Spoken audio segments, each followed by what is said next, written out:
Hello and welcome to this special episode of the New Arab Voice podcast. At the end of September, the New Arab's Fearless Investigations team published their first story.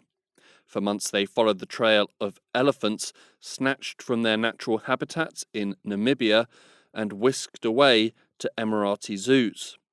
This week, the New Arab Voice presents our special audio version of this investigation. This is Revealed: Wild Namibian Elephants Illegally Sold into Captivity in the UAE.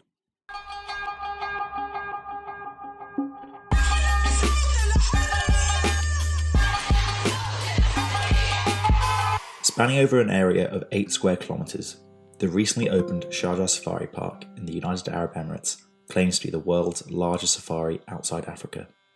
With space for 50,000 animals of 120 species from across the continent, it promises to, quote, simulate the real regions of Africa, unquote, in the Arabian desert. The park's elephant enclosure, entitled the Niger Valley, is large by zoo standards, with an opulent waterfall and pool, but barren of any kind of vegetation one would expect to find in a savanna. There are no fences to be seen, but artificial rock formations demarcate the park boundaries. The Niger Valley is home to 13 wild African elephants. They huddle together under the shade of large umbrellas, the only respite from the glaring sun and up to 50 degrees Celsius heat typical of UAE summers. These elephants are part of a larger group of wild elephants that were exported from Namibia to the UAE in March 2022. Initially captured from their natural habitat in the northwestern Kamanyab constituency of Namibia in early September 2021, they spent 6 months in quarantine captivity. The elephants were then heavily sedated before being loaded into shipping containers, onto a plane, and transferred to their final destinations, the Sharjah Safari Park and Abu Dhabi's Al Ain Zoo. The first of the two state-owned facilities is an initiative with the Environment and Protected Areas Authority, or EPAA. It was established in 2017 by the ruler of Sharjah, Sheikh Sultan bin Mohammed Al Qasimi. The Al Ain Zoo was founded in 1968 by the late Sheikh Zayed, the founder of the UAE. Both facilities are said to be part of the UAE's larger wildlife conservation efforts, and the arrival of the Namibian wild elephants is supposedly part of this project.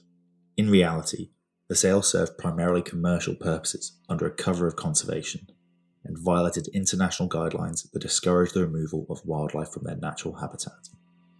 At the time of publication, 13 elephants are confirmed to be in the Sharjah Safari Park, and 8 to 9 elephants are thought to be in Al Ain Zoo. While the elephants in Sharjah were on display for the public, those in Al Ain have not been seen by the New Arab, and remain enclosed in a large hangar, likely only to be exhibited in the beginning of 2023. Wildlife trafficking is considered to be the 4th most lucrative illicit trade in the world, worth an estimated $15 billion annually. Technically, this is not supposed to be a wildlife trafficking story, but that of an African government selling tuskers to Emirati zoos, yet the export echoes a wildlife trafficking story, given the shadowy intermediaries involved, the violation of international conventions on endangered species, the mistreatment of the elephants, as well as the absence of long-term benefits for conservation or communities affected.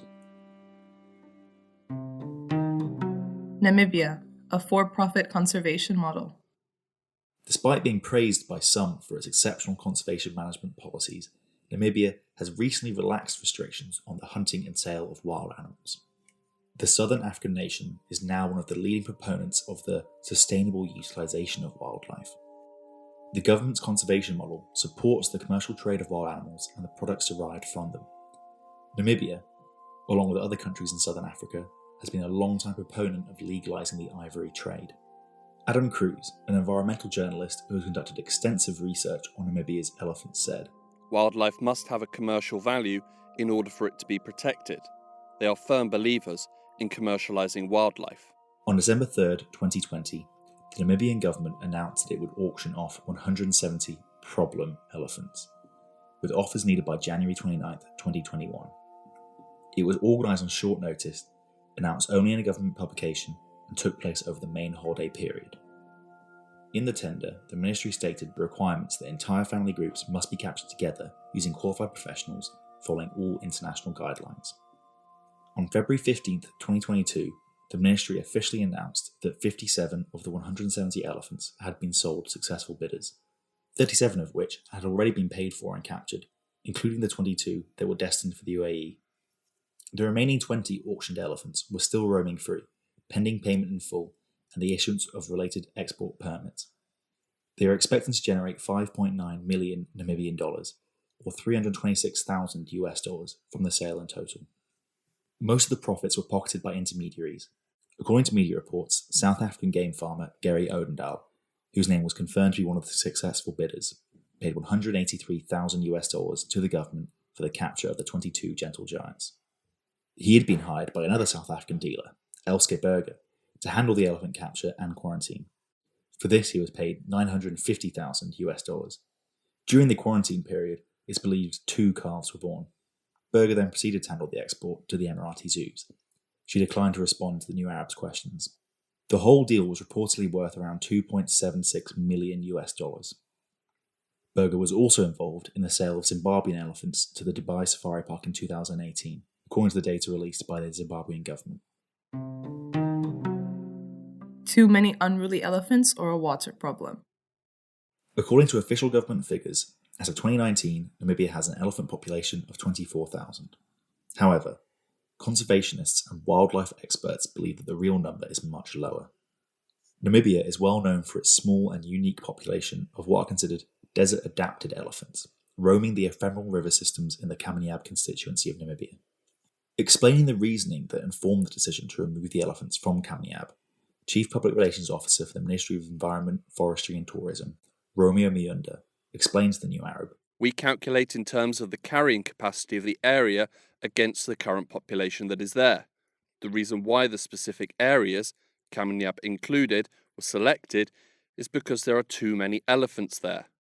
However, in recent years, studies have shown that the desert-adapted elephant population of this region has been in sharp decline due to severe droughts, hunting, and conservation mismanagement. It is believed that the elephants sold to the Emirates come from this population, although there is argument over whether or not they are from the true desert population. Given the small numbers of surviving desert-adapted elephants, the export could threaten the group's existence. The Namibian government asserts that the motivation behind the sale of their wild elephants is because of the increase in dangerous interactions between humans and elephant populations across the country, or is referred to as human-elephant conflict, or HEC. Specifically, they claim that in the 4 areas that the elephants were taken from, droughts have driven elephants into farmland in search of water, damaging infrastructure and crops and posing a threat to local farmers. Last June, Gerardo Martinez, head of elephants at Sharjah Safari Park, told the programme Dubai This Week that the elephants were causing, quote, a lot of conflicts in the villages where they lived, unquote, and that the Emirate Safari Park stepped in to save them. Conservationists and wildlife experts have challenged the Namibian government's claims of increased HEC and believe that it is being used as a cover story for a financially motivated sale. The reality is that HEC is a complete fabrication that the Namibian government uses to justify these translocations, said Cruz. He explained that the term itself can be misleading. Conflict implies as danger or threat to human life, when in reality interactions with elephants are rarely ever aggressive or dangerous, and the damage is almost always confined to crops or property. The claimed HEC hotspots are in fact commercial farming areas that have expanded in recent years, crossing into elephant corridors. The Convention on the International Trade in Endangered Species, or CITES, is the only major international treaty on wildlife trade. Namibia and the UAE are both signatories. CITES rules state that elephants causing trouble should be relocated within the country or at least the southern African region, and add that wild areas or private reserves should be their final destination in order to keep the elephants as close to their home habitat as possible, known as in situ conservation. Relocations within the region would have been sufficient to address the HEC.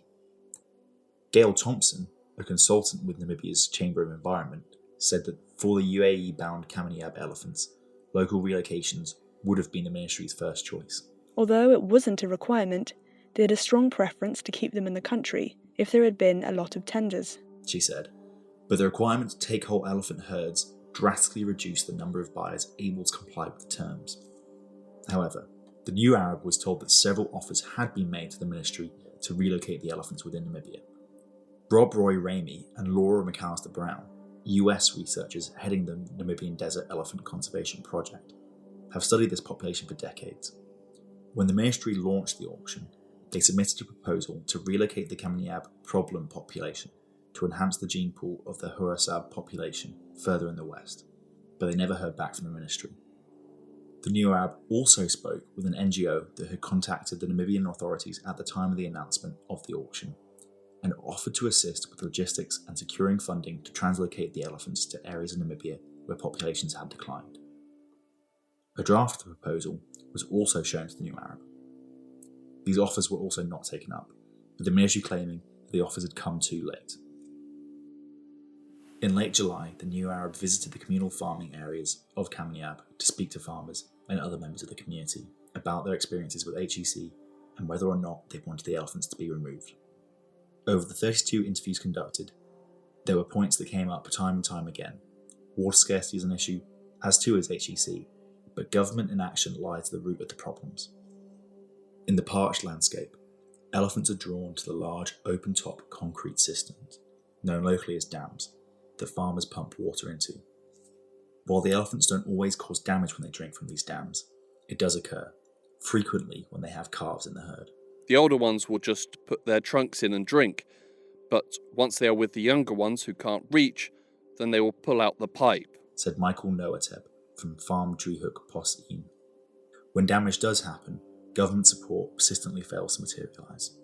Despite the damage that the elephants can cause, and the potential for injury, particularly at night, there is no overwhelming desire to see the elephants go, and for the local area to lose the income they bring in through tourism. Lydia Brumer is co-owner of Huab Valley Lodge, where she runs wildlife spotting trips for tourists. Elephants are their main attraction. If we have water points for them, where they can drink and refresh, I doubt we are really going to have conflicts, she said.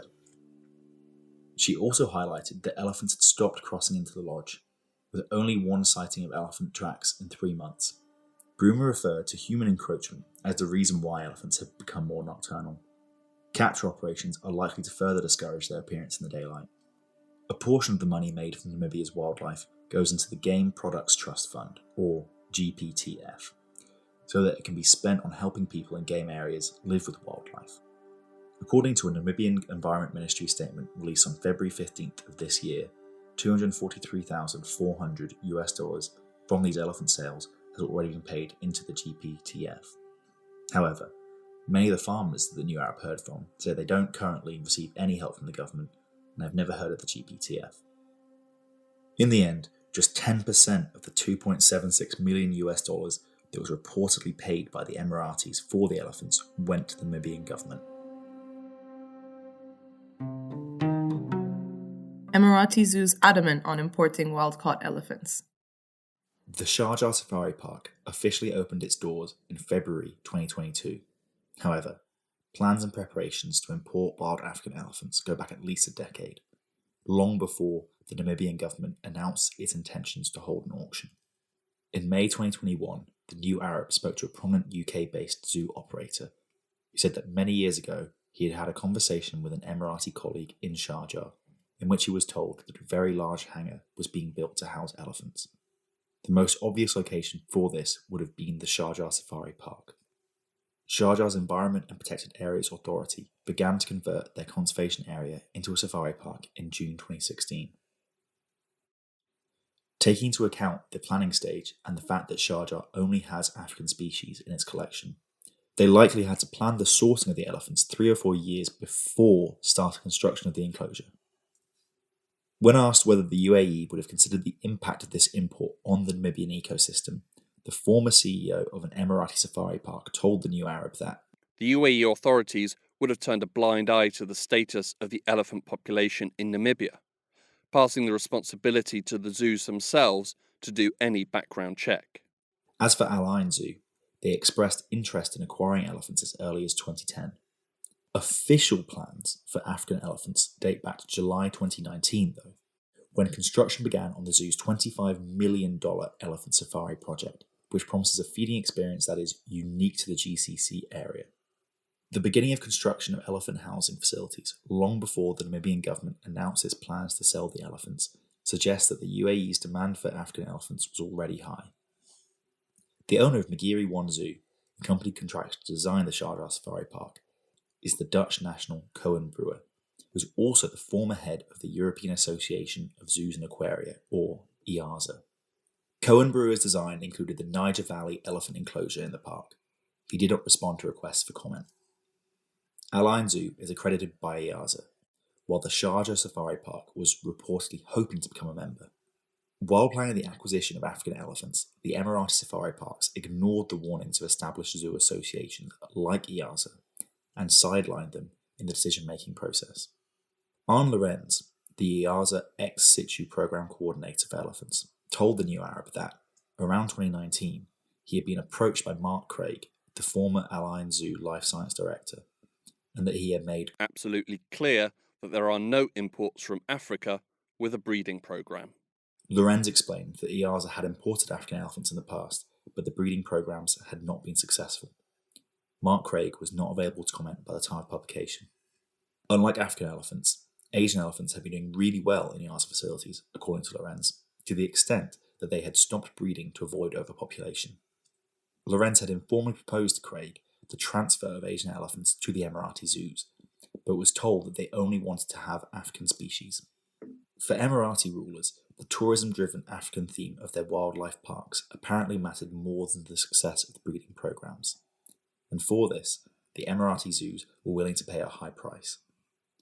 Lorenz described the philosophy of the Emirati zoos as, quote, "I got the money, I want to have it, I don't care if that works," unquote. The outcome was a lucrative deal finalised through middlemen rather than a non-commercial exchange between zoos. After months of back and forth with the EAZA officials, during which the New Arab kept sharing information and questioning the role of their members in this sale, EAZA decided to terminate the membership of Al Ain Zoo on the 15th of September. In their statement, they said that the import of the Namibian elephants implied multiple breaches of EAZA rules. It further cited a lack of transparency and the decision to go ahead with the import in spite of EAZA's opposition as reasons for ending the Emirati Zoo's membership. In violation of international treaties. In August of 2019, 184 CITES members voted on a resolution to end the export of live African elephants. Namibia voted against the resolution, but it passed anyway with a 2/3 majority. 1 year later, to the surprise of many, Namibia's Environment Ministry announced its plans to capture and auction 170 wild elephants. This was not particularly out of character for Namibia. It had previously sold wild elephants to Mexico and Cuba. Zimbabwe leads the region's pro-trade agenda, with exports of more than 140 elephants to captivity in China over a 7-year period. However, this happened before the 2019 decision to end these kinds of trades, as they were ruled to not be in the animal's best interests. All species covered by CITES are listed in 3 appendices corresponding to the level of protection needed, with Appendix 1 being the most endangered. Due to the bigger size and stability of the population, Namibian elephants are listed under Appendix 2, meaning that they are not necessarily threatened with extinction, but in which trade must be controlled in order to avoid utilisation incompatible with their survival. Despite the threat of extinction faced by Namibia's desert-adapted elephants, no official distinction is made. Appendix 2 allows for the trade of wildlife, but the amendment passed in 2019 explicitly bars the export of elephants from Namibia, Botswana, Zimbabwe, and South Africa to any country where the elephants are not naturally occurring, except in the case where there is an explicit conservation benefit. Elephants are not indigenous to the UAE, and under these terms, it would be extremely difficult to justify that the export of wild elephants to captivity would provide a conservation benefit. To get around these regulations, the parties involved exploited a loophole, upgrading the elephants from Appendix 2 to Appendix 1, a move that is permissible given that Appendix 1 should afford the elephants more protections. Appendix 1 prohibits the trade of listed species for commercial purposes. However, in a highly controversial issue within the Convention's policies, zoos and safari parks are considered primarily non-commercial sites, and the transaction is therefore not prohibited. This is considered one of the biggest loopholes in CITES, which has a troubled reputation with conservationists and has drawn widespread criticism. At the Sharjah Safari Park, gold tickets, which include a luxury vehicle and private guided tour, go for $75. The Al Ain Zoo offers an even more exclusive package, a safari SUV experience costing $286. In the 4 months after its opening, Sharjah Safari Park attracted 35,000 visitors. Under CITES regulations, before any trade can be issued, both the exporting and importing countries must produce a non-detriment finding, a conclusion by the country's scientific authority that the proposed trade will not negatively impact the survival of the species. In the case of the 22 wild elephants, no non-detriment findings have been made public from either Namibia or the UAE, as these would have certainly triggered scientific challenges of the conclusions reached. Several animal welfare and conservation groups have independently sought legal opinions regarding whether the wild elephant sale was illegal under CITES provisions, which are binding for member states. The New Arab obtained a copy of an opinion submitted by Cullinan and Associates, an environmental law firm, drafted on behalf of the EMS Foundation, a South African animal welfare group. Lawyers came to the conclusion that, given that the elephants likely came from the desert-adapted population, both Namibia and the UAE could not reasonably be satisfied that the proposed export of such a large number of animals would not be detrimental to the survival of the species. The legal opinion therefore concluded, "We do not believe that it would be lawful for the Namibia CITES Authority to issue an export permit under either Appendix 1 or Appendix 2 of CITES. Similarly, we do not believe that it would be lawful for a country outside of the range of states for African elephants to issue an import permit." In response to this investigation, CITES spokesperson David Whitbourne asserted that the CITES Standing Committee considered the issue and do not feel that there was sufficient evidence of non-compliance for it to take action. The 19th meeting of the Conference of the Parties to CITES is scheduled to take place in Panama City in November, and regulations governing wild elephant trade are on the agenda. While all parties involved claimed that the trade was legal and done with the well-being of the elephants in mind, international guidelines were clearly flouted, and involved parties were likely aware of this. Environmental investigative journalist Adam Cruz said, "If the whole transaction was ostensibly legal, as Namibia and the UAE claim, then why was the whole thing very clandestine? It was done under this cloud of secrecy. Clearly, something was done that they knew wasn't quite right." International action needed. When the New Arab visited the Al Ain Zoo in late August, the facility was empty with very few visitors. Under the scorching heat, the zoo had come to resemble a desert covered in sandy hills. There are wells that are filled with water every morning, but by the late afternoon they appear to have dried up.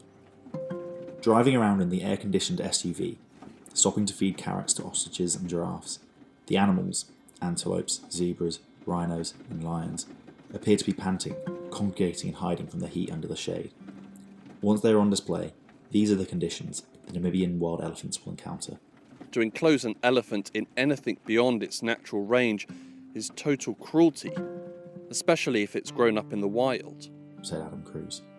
One of the most concerning elements of this deal is that it points to a growing demand in the UAE for wild animals, taking them from their natural habitat and putting them in captivity, not for conservation as they claim, but for personal and public pleasure and status, as well as a willingness to meet this demand from certain nations home to African elephants. The Sharjah Safari Park alone can host up to 50,000 African animals. Unless the inadequacy of international regulations and oversight mechanisms are addressed, deals like the one seen between the UAE and Namibia will continue to take place. The decision of the European Association of Zoo and Aquaria to end the membership of the Al Ain Zoo was a step in the right direction, but the road ahead is still fraught with loopholes and complicit institutions. International spotlights are now on CITES to adopt more stringent measures in their summit in November.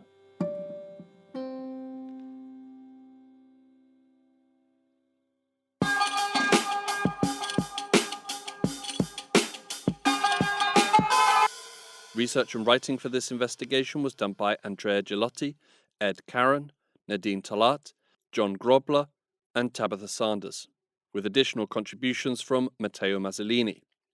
It was read by Ed Caron and produced by Hugo Goodrich, with additional help from Rosie McCabe.